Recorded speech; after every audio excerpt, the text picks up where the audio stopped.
Let's consider the scenario where the argument or the list that you're passing into your function is actually a nested list or a 2D list or even a 3D list. So as we've mentioned, lists and tuples can contain other lists and tuples. So let's see what that would look like. Let's say I have a variable and we'll call it rows, and this will contain, first item is going to be another list. Maybe it has a number and it has a name. And let's create another row for John where the ID is going to be 2. So this right here is what we call a multi-dimensional list, or a list that contains other lists. So let's see what that looks like. Now if I print out rows, we will get a list that contains item number 1 and item number 2. Now let's create a function that would anonymize this list by basically setting all the values for all the names to X. So let's define anonymize rows. This will take a list of rows, and we will loop over the indices for all of the items here. So for item index in the range of rows length,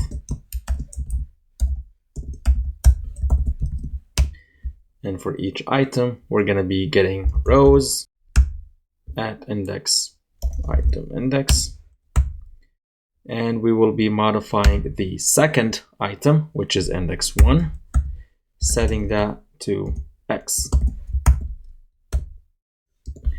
And let's print out or return back whatever the final values of that. Now, if we were going to use this function only by passing things by reference, this final line here may not be needed, because any changes that you're applying to the items or to applying to the lists here is exactly the same as the original variable that you're passing into the function. So let's actually see what this looks like. If I create another code cell, and here I'm going to call anonymize rows by passing in my list of rows. Let's actually print out the before and print out the ID before. And let's do the same thing after calling the function. So if I run all those cells, so here is, let's recall this one again, define the function and execute the cell. So this was the rows before, this was the row after. However, in both cases, the address or the location of where this item or where this being referenced in memory has been the same, which means we updated the array in place. Now we've mentioned that we could use the copy method. So if I do import copy from copy, and over here, when I call our method, or all of these here, and pass it in, let me capture the result, which are being returned on line 4. So results will equal anonymized rows.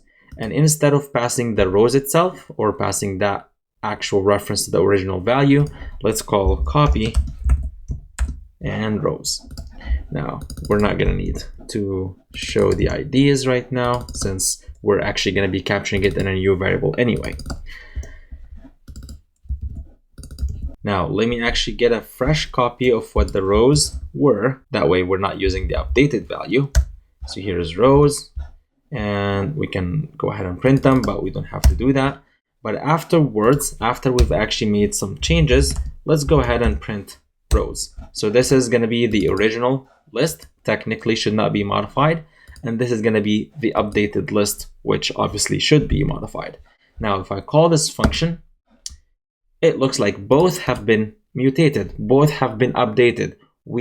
Even though we did create a copy of the rows. So it turns out that when we called the copy function here, we only did a shallow copy, basically not going into the nested values or creating copies of the items in those nested values. We kept the references to the items that were inside the nested arrays as is, but that's not exactly what we need. So in that case, we would need to update this function to use a deep copy instead of a regular copy. And what that would do is that not only would it create new references to the shallow or to the first level of nesting here, but also to the deeper levels of the nesting. So if I recall the same function again, here we are re-updating the values of rows. Here we are calling the anonymized rows function, and we're capturing the result into this array, and then we're going to print the before and after. So if I run this cell, you now see how the first has not been modified. However, only the one that we returned was the one that has been anonymized. So in summary, if you were to create a function that would receive a list and you would like to keep the original data that you're passing into this function intact without mutating it, without updating it, you would need to create a copy of that before you pass it into the function.